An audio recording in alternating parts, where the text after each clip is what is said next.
الحمد لله نحمده ونستعينه ونستغفره ونعوذ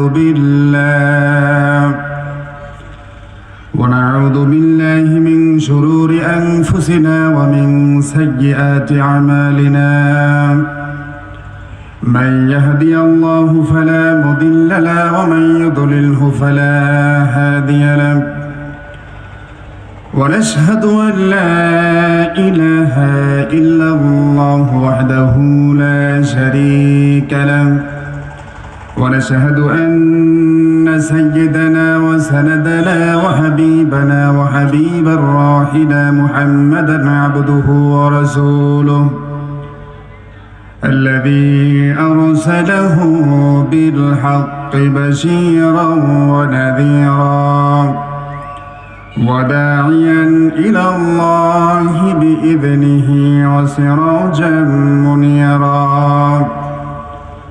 فقد قال الله تعالى في كلامه المجيد والفرقانه الحميد إن الله وملائكته يصلون على النبي يا أيها الذين آمنوا صلوا عليه وسلموا تسليما اللهم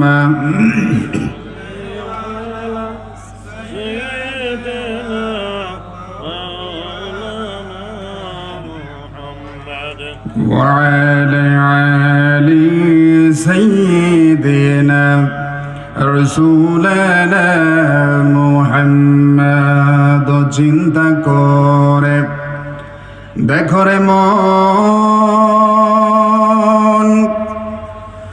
রাত্রি গভীর নিশীতে চিন্তা করে দেখো রে মন রাত্রি গভীর নিশীতে মরণ কালে কেউ যাবে না সঙ্গী হয়ে কবরে আল্লাহুম্মা সাল্লি আলা সাইয়্যিদিনা মাওলানা মুহাম্মদ ওয়া আলা আলি সাইয়্যিদিনা রাসূলানা মুহাম্মদ বালাগাল উলা বিকামালিহি كشف الدجى بجماله حسنت جميع خصاله صلوا عليه وعليه ذكر لا إله إلا الله لا إله إلا الله لا إله إلا الله سبحان الله الحمد لله لا إله إلا الله لا إله إلا الله محمد رسول الله সাল্লাল্লাহু আলাইহি ওয়াসাল্লাম। আল্লাহ সুবহানাহু ওয়া তাআলার দরবারে লাখো শুকর গুজার করছি যে মহান মনিব আমাদের সকলকে তালিমুন নেসা আদর্শ ক্যাডেট মহিলা মাদ্রাসায় আজ 17ই জানুয়ারিতে মাহফিল, এই মাহফিলে যে মহান মনিব আমাদের সকলকে আসার তৌফিক দান করেছেন, আমাদেরকে ভালো এবং সুস্থ রেখেছেন, এজন্য মহান রবের দরবারে প্রাণ ঢালা কৃতজ্ঞতার শুকর গুজার করছি। সকলে বলি আলহামদুলিল্লাহ। শতকোটি দরুদ ও সালাম সরকারে দু আলম বিশ্ব নবী জনাব মুহাম্মদুর রাসূলুল্লাহ সাল্লাল্লাহু আলাইহি ওয়াসাল্লামের উপর। সম্মানিত উপস্থিতি, আমি লক্ষ্য করেছি মাহফিলের মধ্যে আমরা যে কয়েকজন আছি, কিন্তু মাহফিলের বাইরে বেশি মানুষ অবস্থান করছে, ঠিক কিনা? মাহফিলের বাইরেই বেশি মানুষ।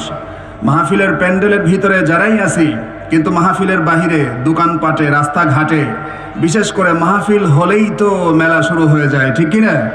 মাহফিল উপলক্ষে ব্যবসা বাণিজ্য কিন্তু ভালোই চলে। মাহফিল ভালো চলুক আর না চলুক, ব্যবসা বাণিজ্য ভালোই চলে, ঠিক কিনা? দেখেন জিলাপির দাম কিন্তু বেড়ে গেছে, জিলাপির দাম বেড়ে গেছে। সম্মানিত হাজিরিন, মাহফিল জিলাপি সবসময় কিনতে পারবেন, খেলনাও কিনতে পারবেন, কিন্তু মাহফিল কিন্তু কালকে আর থাকবে না।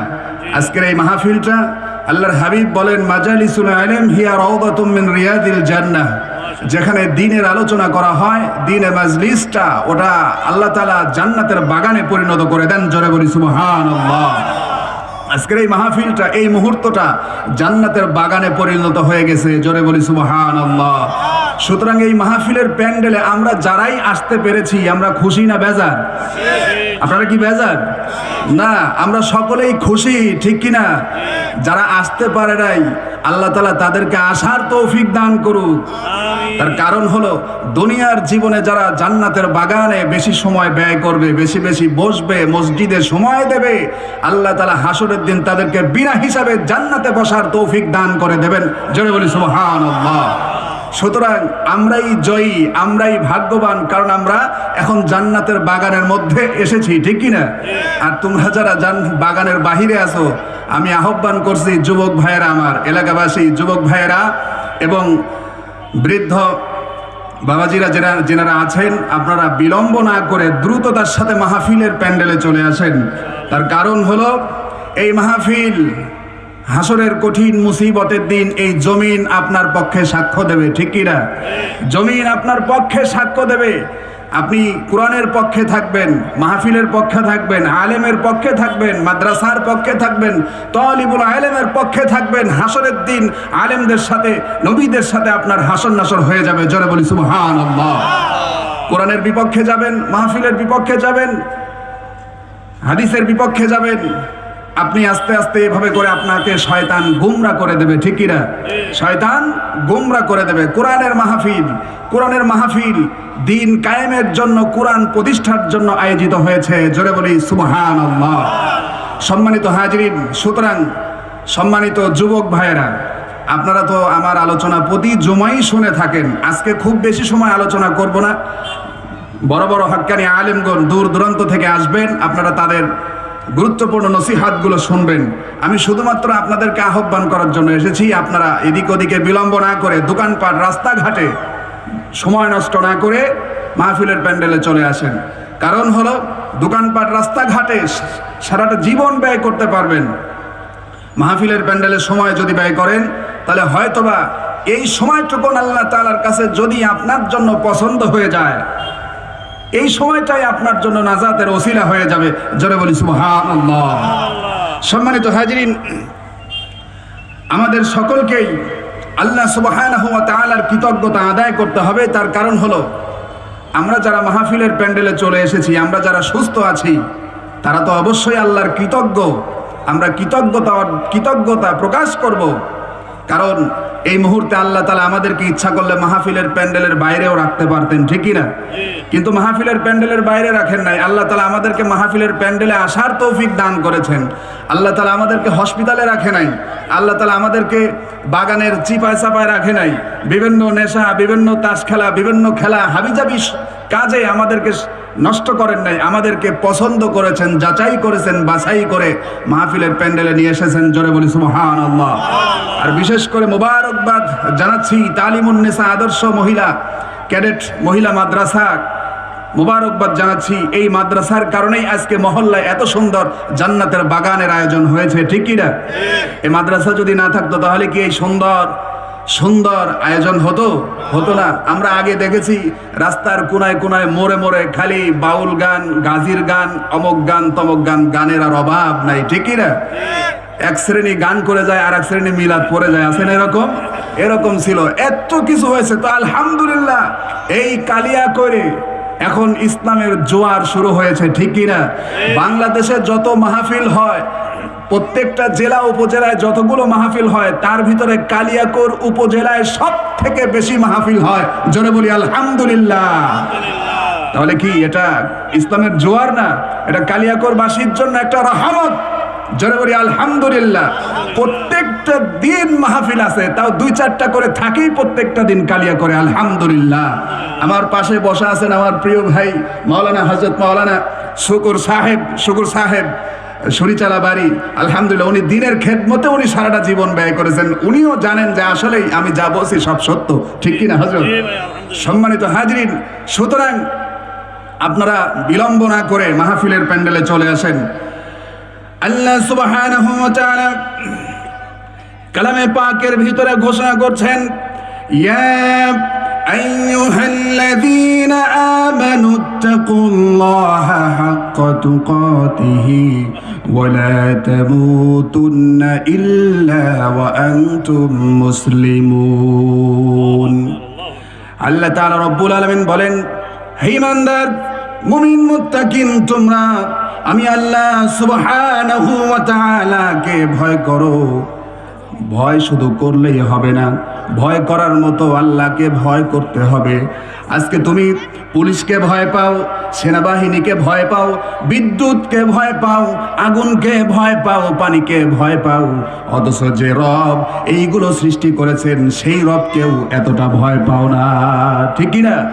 ভয় করতে হবে সেই রবকে, সবচাইতে বেশি ভয় করতে হবে। পুলিশকে যতটা ভয় করো তার চাইতে রবকে বেশি ভয় করতে হবে। বিদ্যুৎকে যতটা ভয় পাও, তোমাকে যদি বলা হয় আল্লাহর বান্দা তুমি এই তারের মধ্যে বিদ্যুৎ আছে, কারেন্ট আছে, তোমাকে স্পর্শ করানো হবে, তুমি স্পর্শ করো, সত্য কথা দৌড়ে পালিয়ে যাবে, ওই কারেন্টওয়ালা বিদ্যুতের তার কখনো স্পর্শ করবে না, ঠিক না? সুতরাং আপনাকেও আল্লাহকে সেইভাবে ভয় করার মতো ভয় করতে হবে। কারেন্টের চাইতে, বিদ্যুতের চাইতে, পানির চাইতে, পুলিশের চাইতে সব থেকে বেশি আল্লাহকে ভয় করতে হবে। আর আল্লাহ তাআলা রব্বুল আলামিনকে ভয় করার পর আল্লাহ তাআলা বলছেন, মুসলমান না হয়ে খবরদার খবরদার তোমরা মৃত্যুবরণ করো না। আপনাকে মুসলমান হতে বলা হচ্ছে, মুসলমান না হয়ে মৃত্যুবরণ করো না। মুসলমান না হয়ে যদি তুমি মৃত্যুবরণ করো তাহলে কি হবে? কবরে শাস্তি হবে, হাসরে শাস্তি হবে, মিজানে ফুলসিরাতে শাস্তি হবে, জাহান্নামে শাস্তির বর্ণনা করে শেষ করা যাবে না, এত ভয়াবহ শাস্তি হবে। সুতরাং ওই জীবনে শাস্তির চাইতে এই জীবনের সুখ শান্তিকে পরিত্যাগ করে ইসলাম গ্রহণ করে ইসলাম অনুযায়ী জীবন পরিচালনা যদি তুমি করতে পারো, মুসলমান যদি হতে পারো, তাহলে আল্লাহ তাআলা তোমার উপর খুশি হয়ে যাবেন। মৃত্যুবরণ করবে ইমানের সাথে, কবরে চলে যাবে ইমানের সাথে। কবরে যাবার পর মুনকার নাকির জিজ্ঞেস করবে, মার রব্বুকা ওয়া মান দীনুকা ওয়া মান নাবিয়ুকা, তোমার দিন কি, তোমার রবকে, তোমার দিন কি, তোমার ধর্ম কি, তোমার নবীকে? 3টা প্রশ্ন আপনাদের করবে। মুসলমান যদি হতে পারেন নকল করার কোনো প্রয়োজন হবে না, মুখ বন্ধ থাকলেও আপনার পক্ষ থেকে মহান রব জবাব দিয়ে দেবে। জোরে বলি সুবহানাল্লাহ। সুতরাং আপনাকে অবশ্যই মুসলমান হতে হবে। এখন বলুন, আমরা তো সকলেই মুসলমান, নাকি আমরা মুসলমান ছাড়া অন্য কেউ আছি? আপনারা আসতে পারেন, মুসলমান ছাড়াও যারা আছেন, হিন্দু, বৌদ্ধ, খ্রিস্টান, তাদের জন্য এই মাহফিলের প্যান্ডেল উন্মুক্ত, ঠিক কিনা? এই মাহফিল কি শুধুমাত্র মুসলমানের জন্য? গোটা মানব মণ্ডলীর জন্য হলো এই মাহফিল। জোরে বলি আলহামদুলিল্লাহ। কারণ হলো মহাগ্রন্থ আল কোরআন আল্লাহ তাআলা রব্বুল আলামিন শুধুমাত্র মুসলমানদের জন্য নাজিল করেন নাই। মহাগ্রন্থ আল কোরআন, আল কোরআন হুয়া কিতাবুল্লাহ মুনাজ্জালুন আলা মুহাম্মাদুর রাসূলুল্লাহ সাল্লাল্লাহু আলাইহি ওয়াসাল্লাম। এটা এসেছে হুদাল্লিন নাস, গোটা মানব মণ্ডলীর হিদায়াতের জন্য এসেছে। জোরে বলি সুবহানাল্লাহ। এই মাহফিলে আজকে কোরআন থেকে কথা বলা হবে, হাদিস থেকে কথা বলা হবে। কোরআন শুধুমাত্র মুসলমানদের জন্য নয়, কোরআন গোটা মানব মণ্ডলীর জন্য এসেছে। হাদিস শুধুমাত্র মুসলমানদের জন্যই নয়, হাদিসও এসেছে গোটা মানব মণ্ডলীর জন্য। সুতরাং এই মাহফিলের দরজা গোটা মানব মণ্ডলীর জন্য উন্মুক্ত। হিন্দু, বৌদ্ধ, খ্রিস্টান যারাই আছে মানব মণ্ডলী সকলেই উপস্থিত হতে পারে, ঠিক কিনা? হতে পারে। আমি এর আগে একবার দিনাজপুর এক মাহফিলে গেলাম, মাহফিল কর্তৃপক্ষ বলছে, হুজুর এখানে মুসলমানের চাই হিন্দুদের সংখ্যাই বেশি। আমি বললাম আলহামদুলিল্লাহ। কয়েকদিন আগে আমাদের মসজিদে একজন ভাই, হিন্দু ভাই মুসলমান হয়েছে, আলহামদুলিল্লাহ আলহামদুলিল্লাহ। সম্মানিত হাজিরিন, সুতরাং যে কথা বলছিলাম, আমরা এখানে সবাই মুসলমান, এলাকায় অধিক সংখ্যক মানুষ হলো মুসলমান। মুসলমান হিসাবে আমরা দাবি করি, ঠিক কিনা? কিন্তু যখন মুয়াজ্জিন সাহেব মসজিদ থেকে আজান দেয়, হাইয়া আলাস সালাহ, এসো নামাজের দিকে, হাইয়া আলাল ফালাহ বলে যখন মুয়াজ্জিন মসজিদের মিনার থেকে আজান দেয়, তখন 5 মুরব্বি, 7 মুরব্বি, 20 মুরব্বি ছাড়া আর কোন মুসলমান পাওয়া যায় না। অথচ আমরা মুসলমান হিসাবে দাবি করি, নামে মুসলমান হলে কাম হবে না, কামেও তোমাকে মুসলমান হতে হবে, ঠিকই না? শুধু নামে মুসলমান হলে কাম হবে না, কাজে মুসলমান হতে হবে। এই রাস্তায়, এই রাস্তার, এই সালেকের গেটের এই রাস্তা থেকে শুরু করে এই রাস্তার মধ্যে যত মানুষ আছে, সত্য কথা, এই মানুষগুলো যদি এই প্যান্ডেলে চলে আসতো, এই প্যান্ডেলে জায়গা হতো না, ঠিক কিনা? কথা বলে না কেন, ঠিক কিনা? যত মানুষ আমি দেখেছি, ওই মাথা থেকে এই মাথা পর্যন্ত সব যদি চলে আসে, জায়গা হবে না। এরা আসবে, পরে আসবে। বলতেছে যে হুজুর তো আমাদের পরিচিত হুজুর, ইমামুল কবির জামে মসজিদের হুজুরের বয়ান তো সবসময় শুনি, প্রধান বক্তা আসুক তারপরে আসব। আপনি দিনের পথে যত দ্রুত আসবেন, আল্লাহর রহমত আপনার দিকে তত দ্রুত ছুটে যাবে। সুবহানাল্লাহ। একজন ব্যক্তির একটা ঘটনা শোনাই, সারাটা জীবন ধরে পাপের রাস্তায় জীবন ব্যয় করে ফেলেছে। এমন সময় হঠাৎ করে চলে গেছেন হুজুরের কাছে, এত এত অপরাধ করেছি, আপনি আমাকে হেদায়েত দেন। বলছে না, হেদায়েত পাবেই না। আরেকজনের কাছে গেছে, আরেকজনের কাছে গেছেন। একজন আলেমের কাছে যখন তিনি গেলেন, যাবার পর তিনি বলছেন, আগে তুমি এই এলাকা ছাড়ো, তওবা করো, অমুক এলাকায় ইমানদার মুমিন মুত্তাকিন সালেহিন বান্দারা বসবাস করে, সেই দিকে তুমি চলে যাও, নামাজের দিকে চলে যাও। ওই ব্যক্তি তওবা করেছে, ইস্তেগফার করেছে, রওনা দিয়েছে, জীবনের শেষ মুহূর্তে রওনা দিয়েছে। কিছু দূর যাবার পর ওই ব্যক্তির মওত হয়ে গেল। জাহান্নামের ফেরেশতা তাদেরকে জাহান্নামের দিকে নেয়ার জন্য চলে এসেছে। আবার জান্নাতের ফেরেশতারাও তাকে জান্নাতের দিকে নেয়ার জন্য চলে এসেছে। জোরে বলি সুবহানাল্লাহ।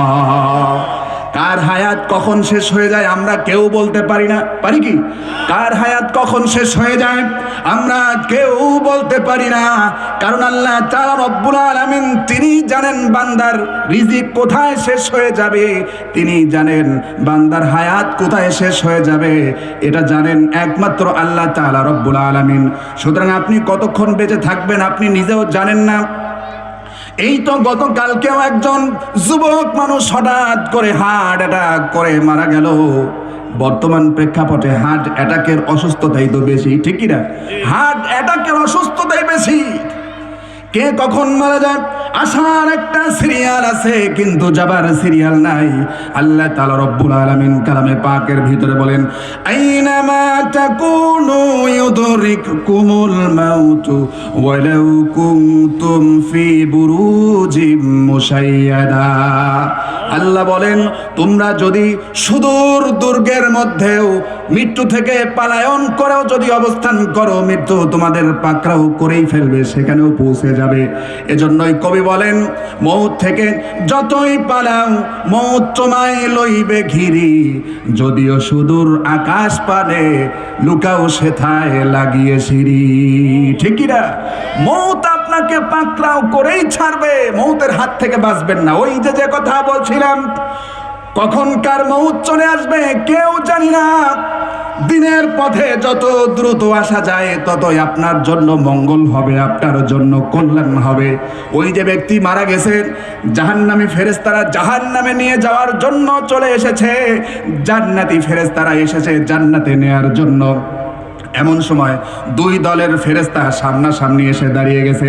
দাঁড়িয়ে যাবার পর জাহান্নামীরা বলছেন, এই ব্যক্তি জাহান্নামী ফেরেশতা বলছে, এই ব্যক্তি জীবনের সারাটা জীবন ধরে সে পাপের কাজে লিপ্ত ছিল, এখন মারা গেছে, এখন আমরা তাকে জাহান্নামে নিয়ে যাব। এমন সময় জান্নাতি ফেরেশতারা বলে, ঠিক আছে, পাপের কাজ করেছে, ঠিক আছে, কিন্তু এই ব্যক্তি জীবনের শেষ মুহূর্তে এসে তওবা করে ইস্তেগফার করে দিনের দিকে অগ্রসর হচ্ছিল। সুতরাং দিনের দিকে অগ্রসর হওয়ার কারণে আমরা তাকে জান্নাতেই নিয়ে যাব। জোরে বলি সুবহানাল্লাহ। কথা কাটাকাটি শুরু হয়ে গেছে ফেরেশতাদের মধ্যে। এমন সময় জিবরিল আলাইহিস সালাতু ওয়াস সালাম আসলেন সমাধান দেওয়ার জন্য। এসে বললেন, এই ব্যক্তি মারা গেছে, ঠিক আছে, এখন তার বাড়ি থেকে মসজিদ অর্থাৎ হক্কানি আলেমগণ মুত্তাকিনগণ যেখানে বসবাস করে সেই এলাকা আর এই ব্যক্তির নাফরমানি এলাকা থেকে দূরত্ব কত মাপা হোক। এই ব্যক্তি যদি ইমানদার হক্কানিরা যেখানে বসবাস করে নামাজের দিকে যদি বেশি অগ্রসর হয়ে থাকে, এক কদমও যদি তার দিকে বেশি হয়ে থাকে, তাহলে এই ব্যক্তি জান্নাতে চলে যাবে। আর এক কদমও যদি সে পিছনে ফিরে থাকে তাহলে সে জাহান্নামে হয়ে যাবে।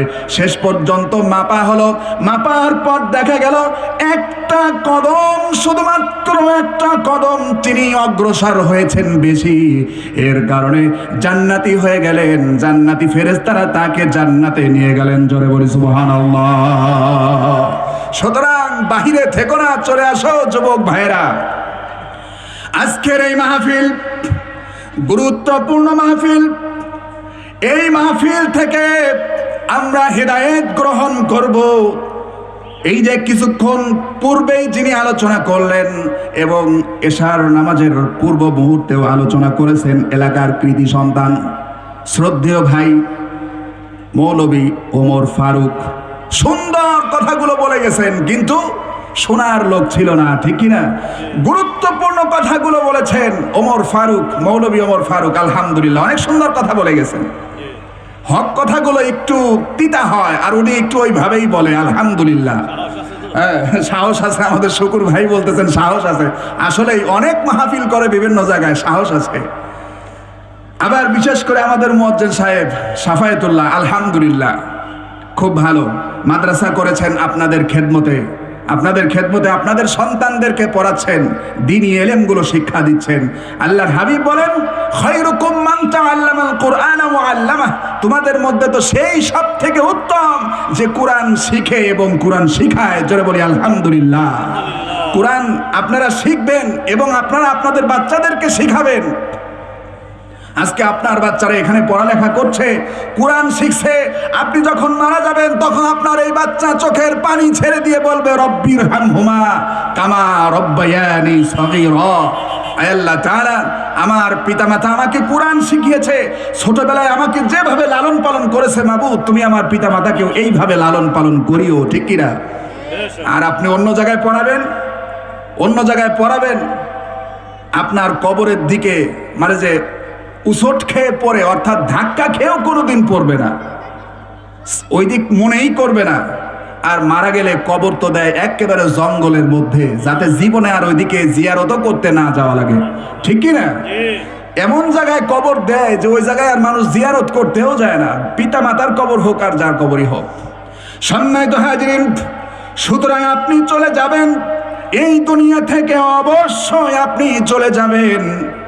আপনি আপনার সন্তানকে কোন রাস্তার উপর রেখে যাচ্ছেন, হাসরের দিন আপনাকে জবাব দিতে হবে। আপনি মরে যাবেন, আমিও মরে যাব, আমরা এখানে যারা আছি সকলেই চলে যাব, কেউ দুনিয়াতে থাকবো না, ঠিক কিনা? থাকবো কি? আমরা কেউই থাকবো না। কিন্তু আমরা যে আমাদের ওয়ারিসদেরকে রেখে যাব, আমাদের পূর্বসূরীদেরকে রেখে যাব, ছেলে মেয়ে, স্ত্রী, পরিবার, পরিজন, আমরা আমাদের প্রতিবেশীদেরকে রেখে যাব, আমরা আমাদের মহল্লাবাসীকে, আমরা আমাদের সন্তানদেরকে কোন রাস্তার উপর রেখে চলে যাচ্ছি, এইটা আপনাকে জিজ্ঞেস করা হবে। আপনার সন্তানদেরকে যদি দ্বীনের উপর অবিচল রেখে যেতে পারেন, দ্বীন শিক্ষা দিয়ে যেতে পারেন, আপনার সন্তান নামাজ পড়বে, চোখের পানি ছেড়ে দিয়ে আপনার জন্য দোয়া করবে, আপনার সন্তান দুনিয়াতে বসে বসে আমল করবে, সদকায়ে জারিয়ার সওয়াব আপনি কবরে বসে বসে পেতে থাকবেন। জোরে বলি সুবহানাল্লাহ। মহল্লায় খেদমত করেছেন, নামাজের খেদমত করেছেন, প্রতিবেশীর মধ্যে নামাজের খেদমত করেছেন, কুআনফুসিকুম ওয়া আহলিকুম নারা, নিজে বাঁচো এবং তোমার আহাল পরিবার থেকেদেরকে বাঁচাও। নিজে বেঁচেছেন, পরিবারকে বাঁচানোর চেষ্টা করেছেন, মহল্লাবাসীকে বাঁচানোর চেষ্টা করেছেন, নামাজ কায়েম করে দিয়েছেন। আপনি মারা যাবেন, কবরে শুয়ে শুয়ে সদকায়ে জারিয়ার সওয়াব পাবেন। আপনি মরে গেলেন, কিন্তু আপনার সন্তান যদি আমলে সলেহ না হয়ে থাকে, আপনার সন্তান যদি মদ খায়, গাঁজা খায়, এই কোনায় ওই কোনায় সিবায় সাবায় থাকে, বাগানের সিপায় থাকে, গাছের আবডালে থাকে, বসে বসে মোবাইল নিয়ে নিয়ে সময় ব্যয় করবে, এরকম করে করে যদি সে নিজের জীবনকে ধ্বংস করে দেয়, ধ্বংসময় একটা জাতি আপনি যদি দুনিয়ায় রেখে চলে যান, হাসরের দিন আপনি কি জবাব দেবেন? সুতরাং আসুন আমরা সকলেই কোরআনের মাহফিলে চলে আসি, কোরআন শিখি, কোরআন শিখি, কোরআন শোনাই, নিজে কোরআন শিখবেন, নিজের সন্তানদেরকে এই তালিবুন নিসা আদর্শ মহিলা ক্যাডেট মাদ্রাসায় ভর্তি করে দেবেন। আপনার সন্তান এখান থেকে শিখবে পিতামাতার জন্য কিভাবে দোয়া করতে হয়, এইগুলো আপনাকে আপনার সন্তানদেরকে শেখানো হবে। পিতামাতার সাথে কেমন আচরণ করতে হয়, এরপরে মহল্লাদের বাসীদের সাথে কেমন আচরণ করতে হয়, প্রতিবেশীর সাথে কেমন আচরণ করতে হয়, এই সমস্ত আদর্শগুলোকে মাদ্রাসা থেকে শিক্ষা দেয়া হয়।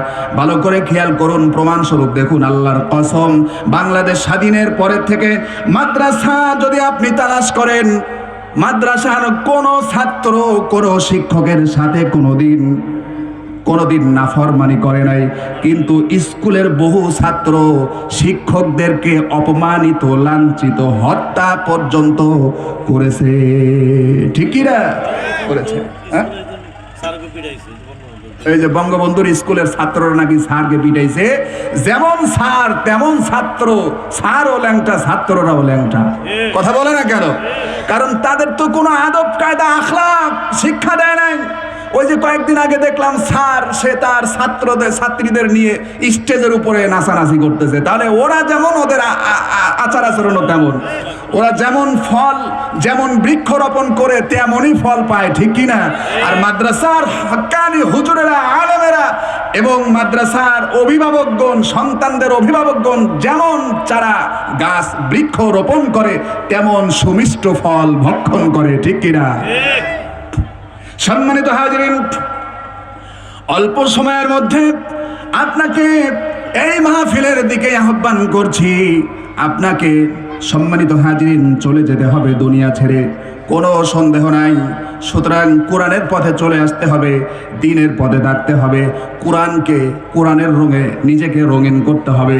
যে কথা বলছিলাম, মুসলমান না হয়ে মৃত্যুবরণ করতে আল্লাহ নিষেধ করেছেন। ওই যে আয়াতটা তেলাওয়াত করছিলাম, মনে আছে তো?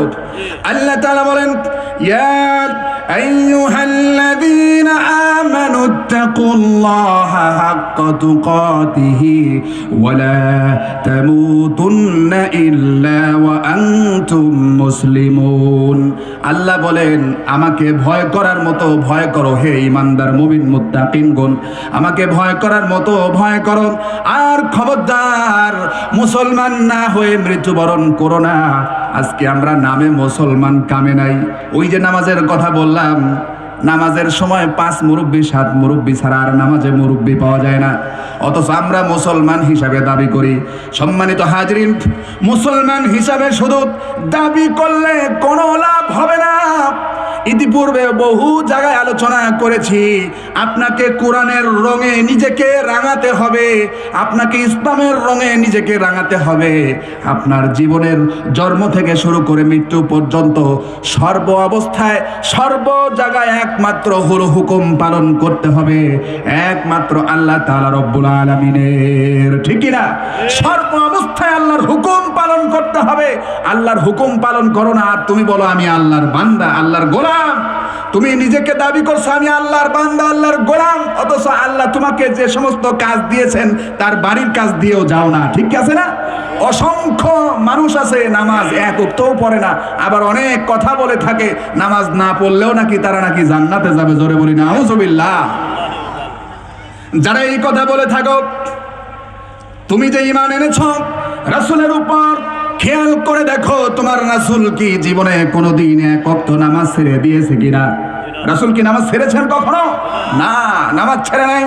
সাহাবায়ে কেরাম নামাজ পড়েছেন, নবী আলাইহিস সালাতু ওয়াস সালাম নামাজ আদায় করেছেন, প্রতিদিন 5 ওয়াক্ত নামাজ অবশ্যই আদায় করেছেন এবং আরো অধিক নামাজ আদায় করেছেন। তাহাজ্জুদের নামাজও আল্লাহর রাসূল জীবনে কোনোদিন ছেড়ে দেয় নাই। সুবহানাল্লাহ। আর তুমি রাসূলের উম্মত হিসাবে দাবি করো নামাজ পড়ো না। আমি বলে থাকি, আল্লাহর কোন বান্দা যদি ভুল ক্রমে শয়তানের ওয়াসওয়াসায় নামাজ ছুটে গেছে এমন হয়, মাপ চাইলে মাপ পাবে। কিন্তু যদি কেউ তার মুসলমানিত্ব থাকবে, শয়তানের ওয়াসওয়াসায় নামাজ ছুটে গেছে মুসলমানিত্ব থাকবে। কিন্তু যদি কেউ জেনে বুঝে নামাজের বিরোধিতা করে, নামাজ পড়ার কোনো প্রয়োজন নাই, নামাজ না পড়লেও জান্নাতে যাওয়া যাবে, নামাজের দরকার নাই, হুজুর মোল্লা মুন্সিদের এটা এমনি এমনি কথা, এই কথা অনেক মুসলমান নামধারী বলে থাকে। যদি কেউ এমন বলে থাকে, আল্লাহর কসম কাফের হয়ে যাবে, কাফের হয়ে যাবে। লিখে দেন, কোরআন বলছে কাফের, ঠিক কি না?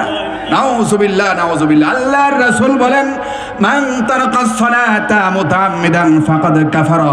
যে ব্যক্তি নামাজ ছেড়ে দিল ওই ব্যক্তি কুফরি করলো, আর যে ব্যক্তি কুফরির উপর প্রতিষ্ঠিত হয়ে যায়, কায়েম হয়ে যায়, ওই ব্যক্তি কাফের হয়ে যায়। জোরে বলি নাউযুবিল্লাহ। মুসলমান আর কাফেরের মধ্যে পার্থক্যই হলো নামাজের। কিসের? নামাজের। বাইনাল আবদি ওয়া বাইনাল কুফরি তারকুস সালাত। বান্দা এবং কাফেরের মধ্যে পার্থক্য হলো নামাজের। বান্দারা নামাজ পড়ে, আর যারা নামাজ পড়ে না ওরা বান্দা হতে পারে না, ঠিক কি না? সম্মানিত হাজিরিন, যারা নামাজ আদায় করেন 5 ওয়াক্ত, তাদের জন্য সবচাইতে বড় সুসংবাদ, দুনিয়াতে তারা যেভাবে এসেছিল ওইভাবেই মৃত্যুবরণ করবে, এতে কোনো সন্দেহ নাই। জোরে বলি সুবহানাল্লাহ। সংক্ষেপে বললাম, তার কারণ হলো দুনিয়াতে এসেছিলাম আমরা মাসুম হয়ে, দুনিয়াতে এসে নানান প্রকারের গুনাহ করেছেন, গুনার দাগ নিয়ে কবরে যাবেন। ও সম্মানিত হাজিরিন, সুতরাং গুনাহ নিয়ে কবরে যাওয়া যাবে না। কবরে যদি দুনিয়াতে এসেছিলাম মাসুম হয়ে, ঠিক কি না? দুনিয়াতে মাসুম হিসাবে এসেছিলাম, গায়ে কোনো গুনাহ ছিল না। কবরে যাওয়ার সময় যদি গায়ে গুনাহ নিয়ে যান, তাহলে তো বিপদ হয়ে যাবে। কবরে যাবেন, গুনাহ ছাড়া কবরে যেতে হবে। আল্লাহর রাসূল বলেন, কেউ যদি 5 ওয়াক্ত নামাজ আদায় করে, তাহলে ওই বান্দার শরীরে কোনো গুনাহ থাকতে পারে না।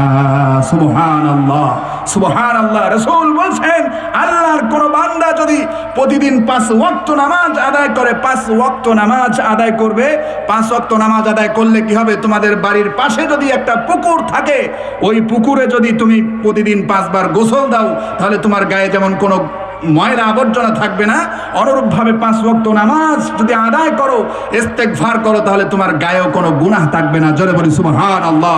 সম্মানিত হাজিরিন, সময় একেবারে শেষ করে দিচ্ছি এখনই। আমি আপনাদের কাছে সবিনয় নিবেদন করছি, এই যে মাহফিল, কোরআনের মাহফিল আজকে শেষ হয়ে যাবে। আপনারা এদিকে ওদিকে বিলম্ব না করে বাহিরে মার্কেট অনেক করতে পারবেন, মাহফিলের প্যান্ডেলে চলে আসেন। আপনাদের সম্মানিত আলেমগণ আলোচনা করবেন, এজন্য আমরা এদিক ওদিকে বিলম্ব না করে সকলে দ্রুততার সাথে চলে আসি। আর বিশেষ করে আপনাদের কাছে একটা মেসেজ, সেটা হলো আপনাকে মুসলমান হতে হলে অবশ্যই কোরআনের রঙে নিজেকে রাঙাইতে হবে, ঠিক কিনা? মানব রচিত সংবিধান দিয়ে যদি আপনি রাষ্ট্র চালান, ব্যক্তি চালান, সমাজ চালান, আপনি মুসলিম হতে পারবেন না। আপনাকে কোরআনের রঙে নিজেকে রাঙাতে হবে, পরিবারকে, সমাজকে, রাষ্ট্রকে কোরআন দিয়ে রাঙাইতে হবে, ঠিক কিনা?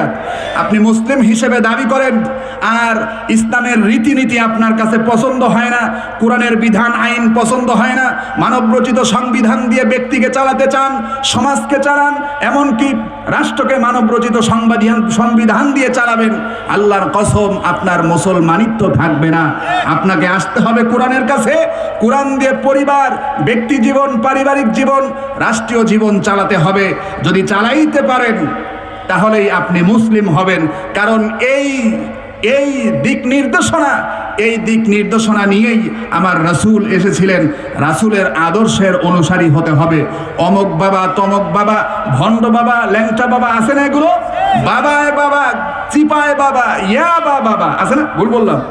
কি একটা নতুন বাবা, ইয়া বাবা। আমি কই যে কি ব্যাপার যুবকেরা, কি বলো এটা? কই হুজুর ও তো বাবা খাইছে। আমি বললাম বাবা আবার খায় কেমনে?